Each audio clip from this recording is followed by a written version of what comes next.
regard to the Drake issue, it seemed to me that all the responses were very noticeably not mentioning fossil fuels. And our state is trying to get rid of them. So is that what Colorado Springs is trying to do with Drake? All it seemed I heard was hinting at alternatives like solar and wind, neither of which I like. I think they're eyesores and expensive. So, is anybody in favor of continuing to use fossil fuels, which are cheap and efficient? I knew the end of the row was going to take this one on. We'll start with Wayne, then we'll go to Tom. Okay, the first answer on Drake, so I only got a minute. Let me expand on that. As we look at alternative power generation to Drake, we have to make sure it is affordable, it is reliable.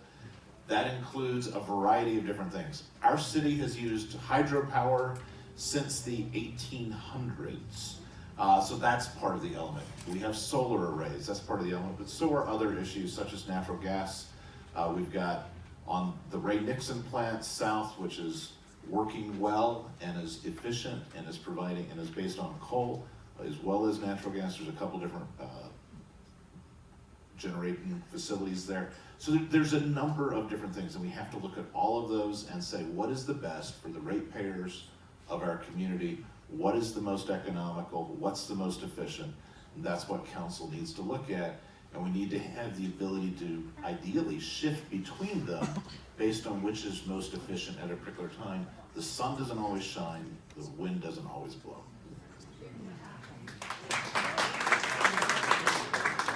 And even when the sun does shine and the wind does blow, we've been fed this misinformation that they're completely clean energy types, and they're not. They're absolutely not. We're going to have to dispose of solar panels at some point. There's a lot of heavy metals in them. That's bad for the environment. We have to store the energy from them because the sun doesn't always shine, wind doesn't always blow. And I tell you what, do some research on what lithium mines are doing to this planet right now. It is disgusting, the pollution from them. So we have to be looking at all kinds of different energy production, including fossil fuels, and natural gas is a great way for us to go. Right now, natural gas is more expensive than coal. That doesn't mean it will be next week even, honestly. And quite frankly, I believe, and this is a somewhat controversial statement, I understand, but I really think we should be looking into the possibility of nuclear for our community. It is the cleanest, it is the cheapest, it is the safest type of energy generation that we have right now, but Greenpeace hates it, so there we go. I'm going to add to what both Wayne and Tony said, that these mini nuclear plants, we're looking at maybe some of our military bases of, partnering with our military bases so they're sustainable and they can be used whenever they need them during emergencies. But to answer the lady's question, I think members on the board currently are looking at petroleum-based products and taking those out into the future. The people that come to our meetings primarily are people that are in favor of energy, sustainable energy. And when they see the various kinds of pollutants, and they are pollutants that come out of our stacks, they're the ones that come to our meetings and get the most attention. And I would invite you to come to our meetings so that you could share your views. Well, the important issue that we need to understand is the reason Newman scrubbers were put in was to fight the pollution that was the attendant cost of putting up coal. And that's what we have to all realize, that the bottom line here is, regardless of what we put in at any given time, is that you still want to be healthy. Okay, I don't get any additional thing. That's why you're having problems right next to you. You don't realize it yet, but you see all the traffic out here? Do you realize in the next 5 years, it's not going to be Drake that's the problem. I'm going to put monitors out there. That's one of the things I'm working on right now. But the monitors are going to show us it's the cars and the sprawl of this city that's going to be the problem with your pollution.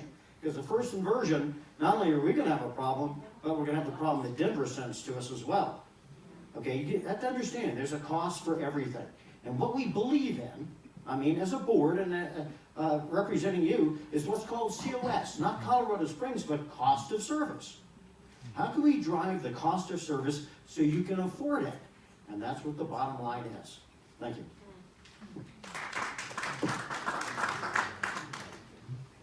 Val Snyder, as I understood the question, it's will the utilities board consider using fossil fuels? And the answer is yes, we already do. Down south, we have a huge natural gas plant. I believe Drake is piped for one of those units to use natural gas.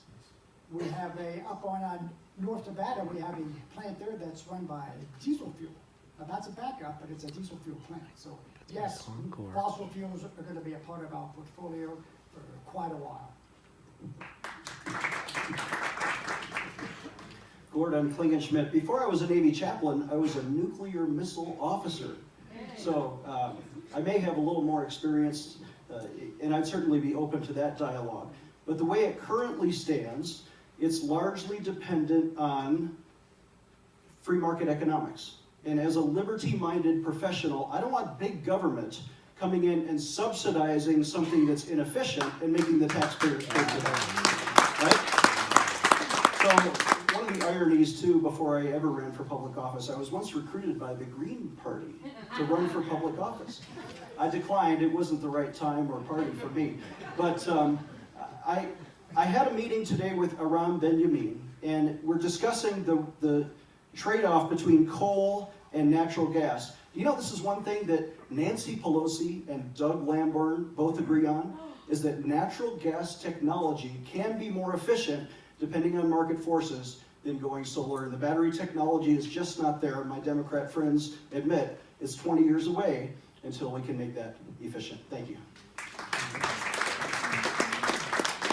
Good evening again. My name's Randy Tuck. I think that all of these are great ideas. Hydroelectric, solar, wind, battery storage. The main thing is that we've got to make certain that we can afford to do what we want to do, especially moving into the future. So, for us to speculate, we naturally need all the data put together. I think all of us had the opportunity to speak to the CEO for Utilities Department. And he's got a bunch of great ideas, I think, that'll work. And they all include solar, turbine, and then along with the changeover that's going to need to be made, there's going to have to be a lot of design in different areas that we can actually make this happen. So I think the design and being able to go forward, the plan to go forward is what we need to look at first, and then we'll know if we can afford it.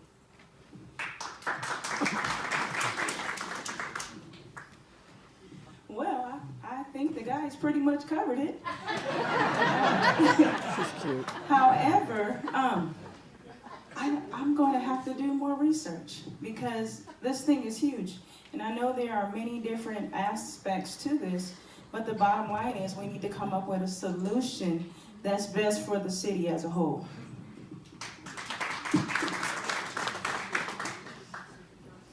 Well, I don't think coal is ever going to go away. There are still many countries who rely on coal as their energy source, primarily. Colorado is the 6th largest producer of natural gas, but natural gas is expensive. So I think that, you know, perhaps looking at a more cleaner way of using coal is still in the options category. Natural gas, certainly we have the backup and so forth. But again, before we start using solar power and other things, I know you're about fossil fuels. I don't see coal going away ever. I don't think it's inexpensive. It works. There are clean ways to still use it.